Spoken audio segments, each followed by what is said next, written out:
오늘 드디어 고린도전서 마지막 설교 시간입니다. 여러분 이제 고린도전서 졸업하시는 거예요. 이제 이후에는 또 고린도후서 말씀을 여러분과 함께 나눌 예정인데요. 오늘 이 마지막 말씀 여러분 한번 귀를 기울여서 나에게 주시는 하나님의 음성이구나 그렇게 들어보시면 좋을 것 같습니다.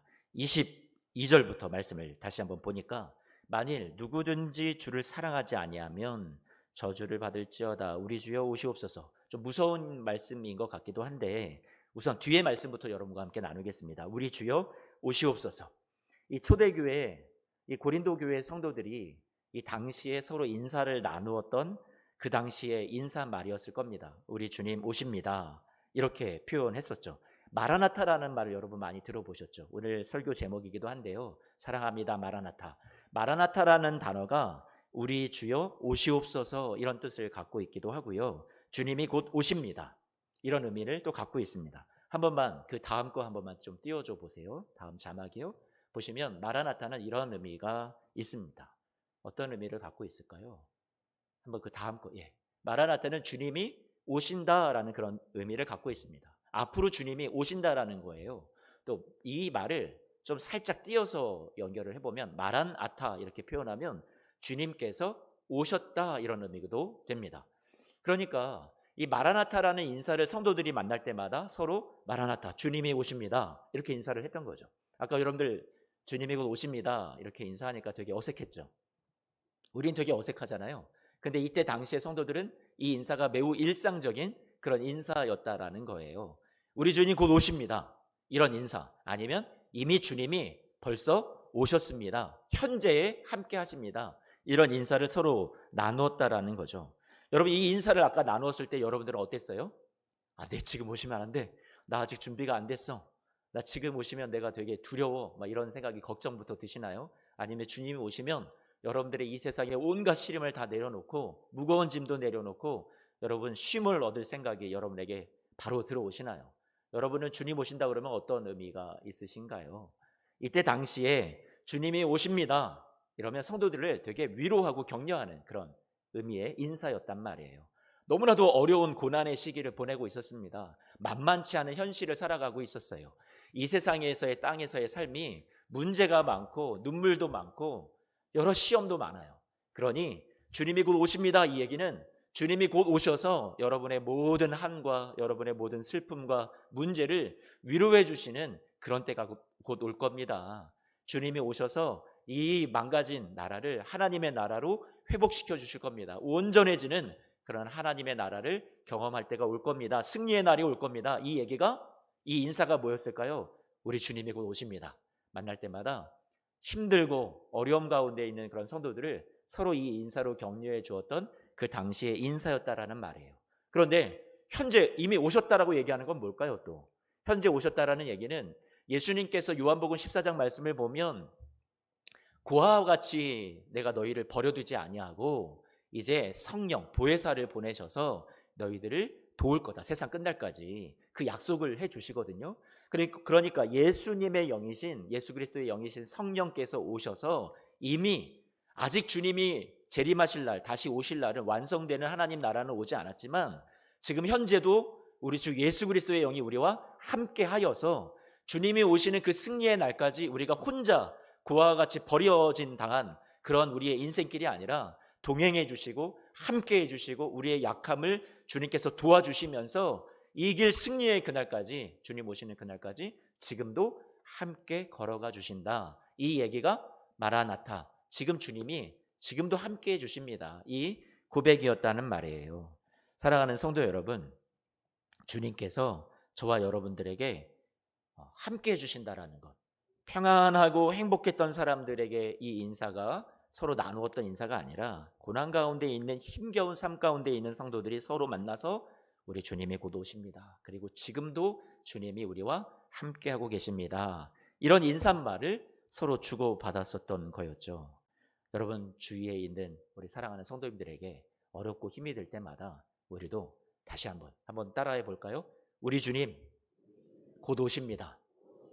또 한 번 하죠. 우리 주님 지금도 함께 하십니다.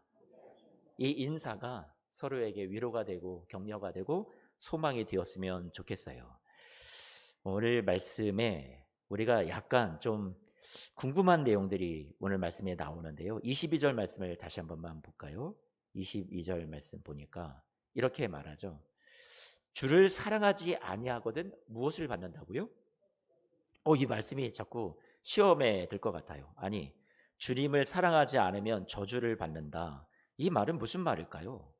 이 말은 우리 주님이 다시 오실 때 주님을 사랑하지 않았던 사람들은 다 지옥 간다. 하나님이 너희들은 저주받은 인생들이야 해가지고 다 버리시는 것을 의미할까요? 아니요, 이렇게 공포스러운 말씀은 아닙니다. 여기에서 주님을 사랑하지 않으면, 예수 그리스도를 사랑하지 않으면 저주를 받는다 할 때 이 저주라는 말은 여러분 구약 성경에 나오는 헤렘이라는 그런 곳에서 이것을 좀 의미를 우리가 상고해 볼 수 있을 것 같습니다. 성경에서 하나님 앞에 온전히 바쳐진 물건이나 온전히 바쳐진 사람을 가리켜서 헤렘이라고 표현을 합니다. 그러니까 헤렘이라는 것은 온전히 바쳐진 물건이나 사람을 말하는 거예요. 그래서 남김없이, 하나도 남김없이 온전히 구별해서 하나님 앞에 온전히 드려야 되는 것을 말하는 거죠. 사람이든 어떤 물건이든 그렇게 되는 것을 헤렘이라고 말해요. 그런데 이것이 하나님 앞에 온전히 구별되어서 바쳐져야 되는 것이 드려지지 못할 때 누군가의 욕심이나 어떤 속임수로 통해서, 거짓을 통해서 감춰두거나 이것을 자기가 움켜쥐고 소유해 버렸을 때 하나님 앞에 드려지지 않으면 그것은 어떤 물건이 되냐면 저주받은 물건이 되는 거예요. 이 사람에게 복이 된다라기보다 저주가 되는 것을 의미하죠. 그런 의미를 헤렘이라고 하는데요. 그러니까 구약 시대 때 아간의 범죄가 여리고성을 가서 싸움에서 승리를 하고 거기에서 전쟁에서 수확물을 얻어왔는데 하나님이 그 성에서 갖게 되는 모든 것들은 다 하나님께 구별된 것이다. 하나님 앞에 다 드려야 된다 했단 말이에요. 그런데 거기서 아간이라는 사람이 그것을 훔쳐서 집안에 숨겨두게 되죠. 욕심이 생겼단 말이에요. 그럴 때 그 저주를 받아서 헤렘이라고 표현을 하고 있습니다. 그러니 우리에게 있어서 하나님 앞에서 그리스도를 사랑하는 우리의 삶이 온전히 드려져야 되는데 그것이 다 드려지지 못할 때 우리는 복받은 삶으로 나아간다기보다 오히려 하나님의 복과는 거리가 먼 쪽으로 우리의 삶이 나아갈 수 있다는 것을 우리에게 경고해 주시는 그런 말씀이에요. 그 축복과는 거리가 먼 삶을 살지 말아라. 그거는 저주에 가까운 삶이다. 그리스도를 사랑하는 삶이 어떤 삶이다? 온전히 우리를 드리는 삶이고 그것은 복에 가까운 삶이다. 이 얘기가 강조되는 거예요. 하나님이 여러분한테 막 저주를 주고 싶어서 이 말씀을 준 게 아니라 그 저주받은 그런 삶, 복과는 거리가 먼, 축복과 거리가 먼 그런 삶을 살지 않았으면 좋겠어. 이게 진짜 복 있는 삶이야. 그리스도를 사랑하는 삶을 살아. 이 말씀으로 우리에게 주셨다라는 거죠. 찬송가 50장에 보면 내게 있는 모든 것을 아낌없이 바치네. 한 번만 그 찬송 가사 좀 띄워줘 보세요. 여러분 이 찬송을 우리는 어떻게 생각을 하냐면 우리가 신앙생활하면서 교회 다니면서 헌금을 하나님 앞에 많이 드려야 돼. 아낌없이 다 드려야 돼. 그럼 이 찬송은 헌금 시간에 단골로 등장하는 찬양입니다. 맞습니까? 아니요. 이 찬송가는 그런 의미가 아니에요. 제가 영어 그 제목을 옆에다가 살짝 이렇게 위에다 올려봤는데요. All to Jesus I surrender. 그러니까 이 말은 내 모든 것을 주님 앞에 항복합니다. 이런 의미예요. 이거 우리가 헌금을 많이 바친다 이런 개념이 아니라 하나님 앞에 나의 모든 것을 다 온전히 다 바치고 항복하겠습니다라는 그런 의미죠. 그러니까 내 뜻, 내 의지, 내 권리, 내 방법, 내 지혜 다 포기하고 주님의 통치에 주님의 인도하심에 온전히 다 나의 삶을 내어 맡기겠습니다. 항복합니다. 이런 의미가 이 찬송가의 가사인 거죠. 그러니까 꼭 헌금 시간에만 부를 필요가 없는 거예요. 우리의 삶을 하나님 앞에 내 주장대로 내가 고집하며 살아왔던 내 삶, 내가 주인 되어 살아왔던 내 삶을 주님 앞에 이제는 항복하고 꺾고 주님께 온전히 다 내어 드립니다. 이런 고백이 이 찬양의 가사죠. 그러니까 오늘 이 사도 바울이 말했던 주님을 그리스도를 사랑하는 것, 그렇지 않으면 저주를 받은 거야. 이 말은 여러분한테 저주를 주고 싶은 하나님의 마음을 전하시는 것이 아니라 우리의 삶을 온전히 주님 앞에 바쳤으면 좋겠습니다. 이런 것을 우리에게 강력하게 권고하시는 말씀이죠. 사도 바울이 여러분 뭐라고 그래서 나는 날마다 죽노라 이렇게 고백했단 말이에요. 날마다 나를 하나님 앞에 바친다라는 거예요. 헤렘한다. 온전히 주님의 것을 드린다라는 의미죠. 그래서 갈라디아서 2장 20절 말씀에 보니까 이런 말씀이 있어요. 같이 한 번만 읽어볼까요? 시작. 내가 십자가에 못 박혔나니 그런즉 이제는 내가 사는 것이 아니요 오직 내 안에 그리스도께서 사시는 것이라. 이제 내가 육체 가운데 사는 것은 나를 사랑하사 나를 위하여 자기 자신을 버리신 하나님의 아들을 믿는 믿음 안에서 사는 것이라. 나를 사랑하사, 여러분을 사랑하사 주님이 자기 자신을 온전히 버리셨대요. 헤렘 다 버리셨대요. 다 포기하셨다는 거예요. 주님이 먼저 여러분들을 위해서 자신을 버리시고 헤렘하셨다는 거예요. 온전히 바치셨다라는 거예요. 그러면 저와 여러분들에게 이제 주어진 우리의 삶의 과제는 뭐예요? 이제 우리도 그리스도와 함께 십자가에 못 박혀 내 뜻, 내 주장, 내 권리 다 비우고 나도 주님 앞에 온전히 바쳐진, 이전에 나는 온데간데 없이 나는 옛삶은 죽어지고 내 삶에 예수 그리스도만 사는, 내 안에 주님이 사는 삶을 내가 살아가겠습니다. 이것이 여러분 오늘 고린도전서 16장에서 우리에게 말씀해 주시는 도전이란 말이에요. 이 삶을 예수 그리스도를 사랑하는 삶이라고 우리에게 가르쳐 주고 있는 거죠. 예수님이 우리의 죄 때문에 헤렘 온전히 바쳐진 그런 삶을 사셨으니 우리가 진멸되는 것을 참아 바로볼 수 없었던 주님께서 우리를 위해서 당신이 다 없어지는 그 자리에 내려오셨어요. 그 사랑 십자가를 우리가 받았어요. 그럼 사도 바울이 말하는 이 예수 그리스도를 사랑한다라는 것은 과연 무엇이 되겠습니까? 여러분 어떤 것이 될까요? 예수 그리스도를 사랑한다라는 것은요, 오늘 본문이 담겨있는 16장 말씀을 천천히 한 번만 다시 살펴보겠습니다. 같이 한 번만 볼까요? 16장 14절 말씀. 14절 말씀 보니까 너희 모든 일을 뭐로 행하라고 해요? 사랑으로 행하라 그렇게 말씀하고 있죠. 15절 말씀 같이 한번 볼까요? 15절 형제들아 스데바나의 집은 곧 아가의 철연매요 또 무엇했다고요? 성도 섬기기로 작정했다. 지난 시간에 우리 나눴던 말씀이에요.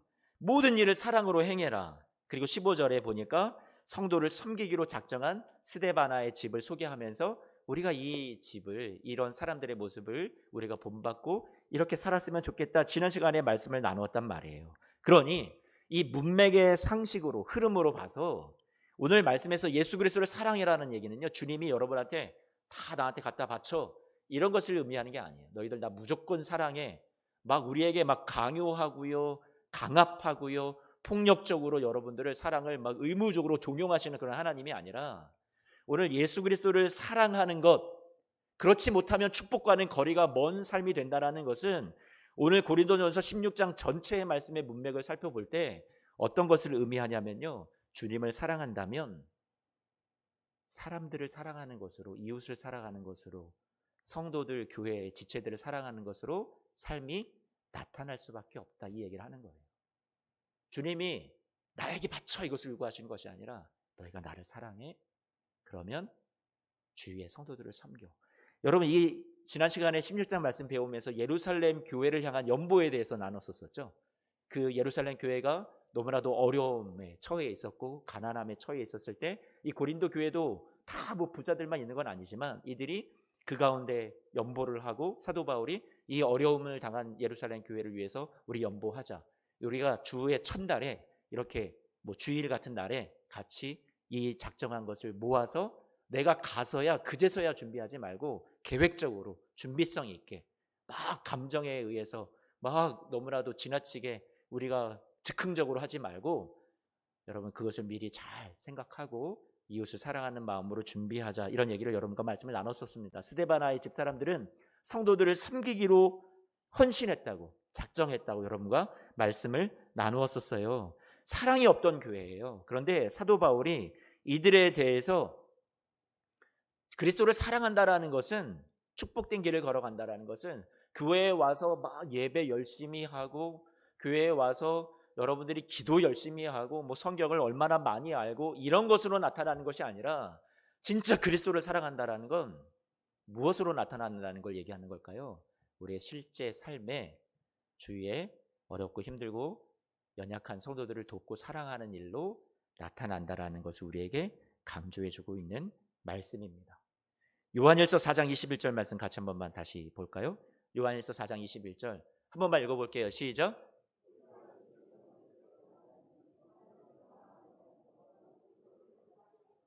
네, 이 말씀이에요. 오늘 이 말씀이 주고 싶은 의미는 바로 이 말씀이에요. 하나님을 사랑한다고? 예수 그리스도를 사랑한다고? 그러면 형제를 사랑하는 것이야. 이렇게 여러분에게 권면해 주시는 말씀이죠. 그래서 이렇게 관점을 가지고 고린도전서 16장 22절 말씀을 다시 한 번만 볼게요. 한 번 더 보여주시죠. 누구든지 주를 사랑하지 아니하면 어떤 사람이에요? 축복과는 거리가 먼 사람이다. 이렇게 표현하는 거죠. 좀 제가 부드럽게 완화시켜서 표현해 본 거예요.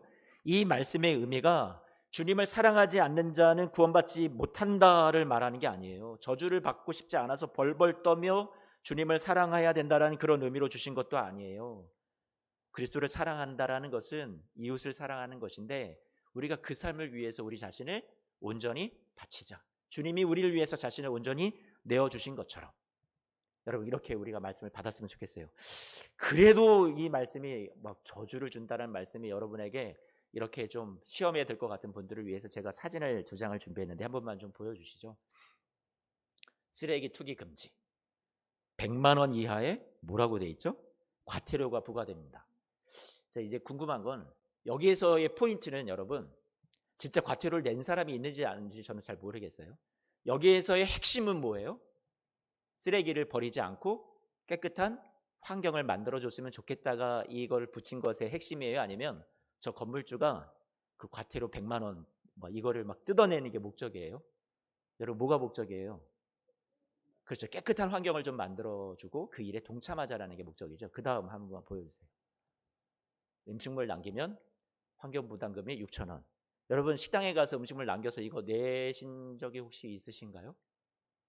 있다고 하시면 제가 좀 그 다음부터 어떻게 풀어가야 될지 고민이 되는데 없으리라 생각이 되고 여러분 강조되는 게 뭐예요? 강조되는 게 환경을 또 우리가 같이 생각하고 아끼고 이렇게 오염시키지 말자라는 게 주된 목적이겠죠. 그렇죠?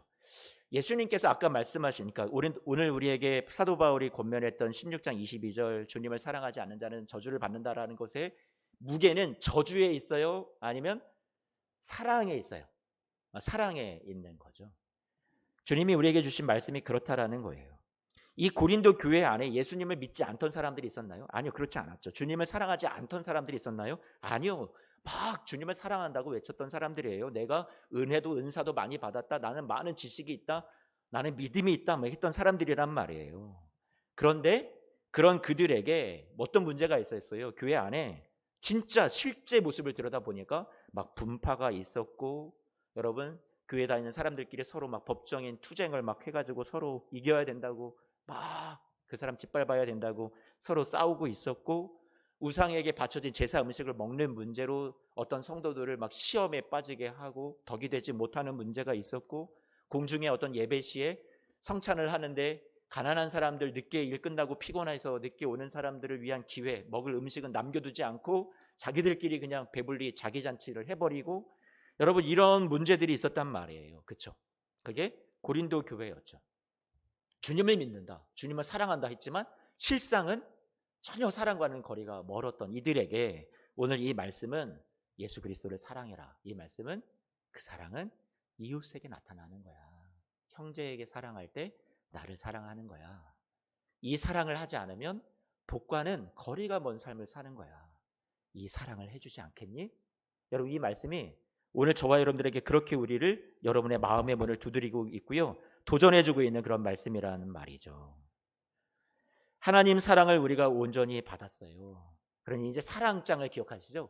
고린도 교회에 문제가 많은 교회에서 이 위대한 사랑장이 탄생했다라는 거 사도 바울도 하나님도 이 교회를 여전히 소망하고 계시다라는 거예요. 오래 참고 온유하고 교만하지 않고 무례히 행하지 아니하고 성내지 아니하고 나에게 나쁜 것을 한 것을 그 사람의 잘못을 기억하지 않고 여러분 사랑은 바라고 믿고 견디는 것이라고 우리에게 계속해서 권면해 주신 이 귀한 말씀이 저와 여러분들 오늘 예수소망교회 성도님들에게도 주님께서 주시는 메시지라는 말이죠. 고린도 전서에서 여러분에게 권면하는 이 고린도전서의 전체의 내용 중에 무게가 가장 많이 실려 있는 게 여러분 뭐라고 생각을 하세요? 13장 한 장을 다 할애를 해서 사랑을 이야기하고 이 마지막 뒤에 가서 인사에도 사랑을 이야기하고 성도를 섬기는 일에 헌신했던 가정을 이야기하고 예루살렘 교회를 돕는 일에 우리가 같이 연보하자 하는 이야기도 계속 나오고 있고, 여러분 이 고린도전서 하나님 말씀에서 가장 중요시하는 것은 예배 똑바로 드려라, 하나님 앞에 갖다 바쳐라, 이런 것을 의미하는 것이 아니라 사랑이 본질이다.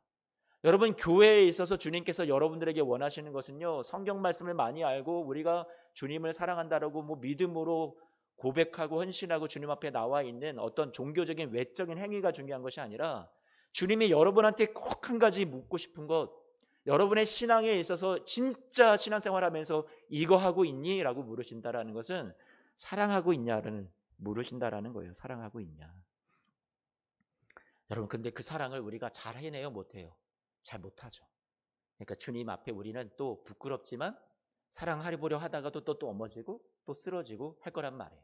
누군가가 용서가 되지 않고 그 사람 때문에 또 상처를 받고 우리는 그렇게 연약한 존재란 말이에요. 그러면 주님이 너는 죄송해요, 너는 쓸모없다, 저주를 받을지어다 이렇게 말씀하실까요? 아니요. 그게 아니라 왜 축복과는 거리가 먼 그 삶을 살아가니 내가 다시 도와줄게.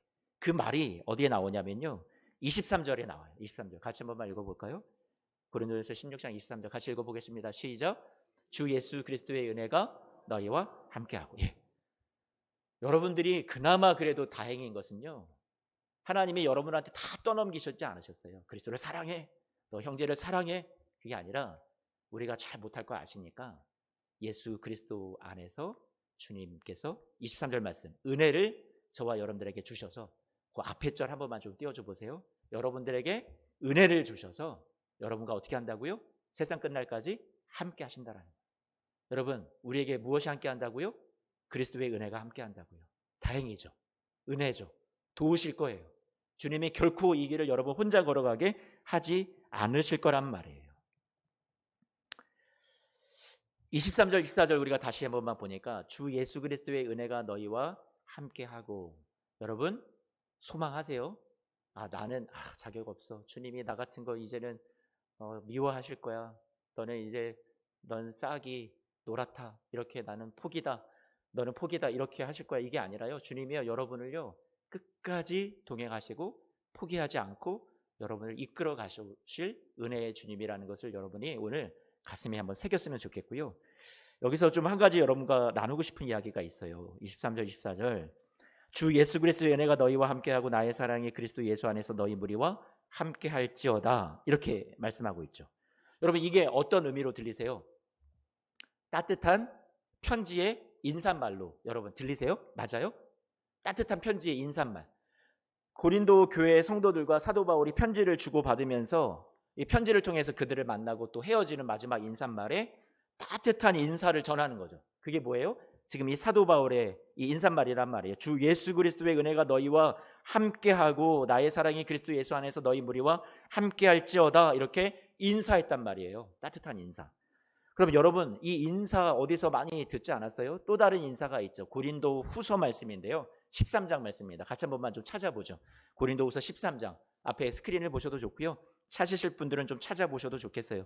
고린도 후서 13장 11절 12절 13절 같이 한 번만 읽어볼까요? 시작. 마지막으로 말하노니 기뻐하라. 온전하게 되며 위로를 받으며 마음을 같이하며 평안할지어다. 또 사랑과 평강의 하나님이 너희와 함께 계시리라. 거룩하게 입맞춤으로 서로 문안하라. 모든 성도가 너희에게 문안하느니라. 주 예수 그리스도의 은혜와 하나님의 사랑과 성령의 교통하심이 너희 무리와 함께 있을지어다. 아멘. 여러분 이 지금 마지막 인사가 여러분 또 어떻게 들리시나요? 성도가 성도에게 서로 문안하고 인사하라는 그 인사, 그리고 사도가 성도에게 주는 따뜻한 인사, 이 편지의 마무리 글, 끝맺는 글이었단 말이에요. 그런데 이러한 일상의 인사, 지금 짐작하시는 분들이 계시겠지만 13장 13절 말씀 보면 여러분들이 너무나도 잘 아는, 많이 익숙한 그런 말들 아닌가요?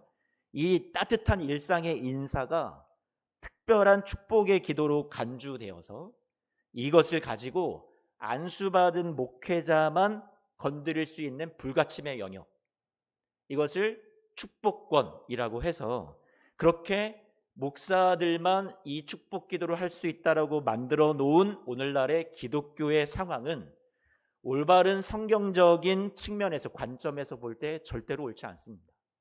그리고 예수님이 보실 때도, 그리고 따뜻한 인사의 말로 고린도 교회 성도들을 막 축복하면서 그렇게 따뜻한 인사와 격려의 말을 전했는데, 이걸 가지고 오늘날 목사들만 이 축복권을 쓸 수 있어 하는 모습을 보면 사도 바울도 와서 씁쓸한 웃음을 짓겠죠.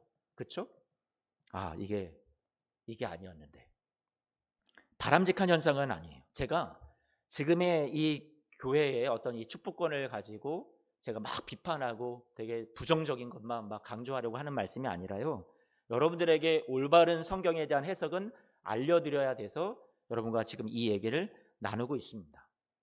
물론 목사들이 이 축복 기도를 가지고 여러분들을 위해서 축복할 때 하나님이 그 기도를 들으시고 성도님들에게 선한 열매와 기도의 응답을 내려줄 수 있다고 생각을 합니다.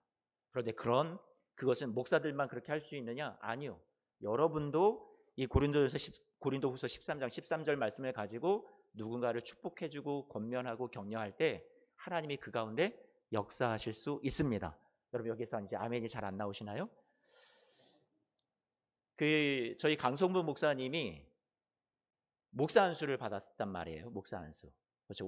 한 5월 달에 받았어요. 제가 이제 목사 안수식에 이제 위원으로 가서 같이 안수해주고 이렇게 왔는데, 그 목사 안수식에 가서 제가 딱 광경을 봤는데, 좋은 순서 하나를 딱 만들었는데, 그게 뭐였냐면 목사 안수를 받은 이제 막 목사님들이 된 이 목사님들로 하여금 첫 번째 축복 기도를 시킨 거예요.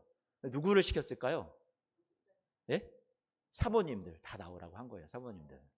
사모님들 다 나오라고 해서 그 사모님들에게 이제 이 목사 안수를 받은 이 축복 기도를 처음으로 하게 해준 거죠. 저희 교회 이제 강성훈 목사님이 그 사모님을 위해서 이렇게 기도를 해주는데 감동스럽더라고요. 그 닭똥 같은 눈물이 눈에서 뚝뚝뚝 떨어지고, 사모님도 그 기도를 받으면서 막 감격해하는 그 모습을 봤는데요. 와, 되게 감격스러웠어요. 제가 그것을 영상을 찍었단 말이에요. 그 앞에서 이렇게 누가 찍으라고 하지 않았는데 제가 영상을 찍고, 제가 강성호 목사님한테 그렇게 얘기했어요. 평생 대대손손 가보로 물려주기를 바랍니다. 그런데 어쨌든 제가 하고 싶은 얘기가 뭐였냐면, 여러분에게 묻겠습니다. 그 기도는 여러분 목사라서 능력 있는 것이었을까요? 사랑이 담겨서 능력이 있었던 걸까요? 사랑이죠, 사랑. 목사 수를 안 받았어도 사랑이 담겼기 때문에 그것이 감동이 있는 것이고 하나님이 기뻐 받으시는 기도가 될 수 있다고 생각이 듭니다. 그렇죠? 여러분에게 말씀드리고 싶은 건, 이러한 축복 기도는 어떤 자격이 있어서 하는 게 아니에요. 직책 때문에 하는 게 아니라 사랑을 가지신 여러분들이라면 누구라도 여러분의 자녀를 위해서 이 축복권을 가지신 여러분들이고, 그 기도가 하나님이 사랑으로 기도할 때, 진실하게 기도할 때 들어주신다라는 얘기를 여러분에게 말씀드리고 싶습니다. 말씀을 좀 마치려고 합니다. 여러분, 사랑하면서 살았으면 좋겠어요. 세상에서 말하는 사랑 말고요, 예수님이 자신을 다 바치신 사랑이요. 여러 가지 오해도 있고 상처도 있고 내 마음을 몰라줘서 섭섭한 그런 상황도 우리에게 생길 수 있겠죠. 쉽지 않습니다. 누군가를 사랑하고 용서하고 품는다라는 것이요. 우리 하나님 앞에 이런 거 다 피해가게 해주세요라고 기도하고 싶을 때가 많습니다. 그런데 그런 상황 속에서도 주님이 우리에게 요구하시는 것은 그래도 사랑이죠. 주님이 우리를 위해서 그 길을 걸어주셨잖아요. 자신을 배반하는 제자들을 위해서, 자신을 십자가에 못 박으라는 그 사람들을 위해서 주님은 이 길을 끝까지 걸어주셨습니다. 사랑, 주님이 우리에게 보여주신 것이고요. 사랑이 하나님의 본질이에요. 이제 우리가 이 사랑하는 것, 우리에게 남겨진 과제입니다. 또 이 우리의 역할입니다. 이 사랑받은 우리가 이제 우리의 삶으로 사랑을 나타내며 복과 거리가 멀어진 삶이 아니라 축복과 더 거리가 가까워지는, 우리가 교회에 나와서만 외적으로 종교 생활을 하는 것이 아니라 외적인 신앙의 모습이 어떤 뭐 기도로, 예배로, 뭐 헌금으로, 뭐 봉사로 이렇게만 보여지는 것이 아니라 정말 형제를 사랑하는 것에서 여러분의 삶이 내가 그리스도를 사랑하는 삶을 걸어가고 있구나. 주님이 보시기에 이 지극히 작은 자에게 한 것 나에게 한 것이고 나를 사랑하는 그 길을 우리 예수소망교회가 걸어가지고 있구나. 그렇게 인정해 주실 수 있는 저와 여러분들 되시기를, 또 이 길을 걸어가다가 쓰러지고 넘어질지라도 주님께서 은혜를 계속 여러분들에게 공급해 주셔서 끝까지 이 길 걸어가고 마침내 승리하는 그날까지 여러분들을 도우시는 그 주님을 여러분의 삶에서 날마다 경험하며 누리시는 우리 사랑하는 성도님들 되시기를 주님의 이름으로 축복합니다. 아멘. 일어나셔서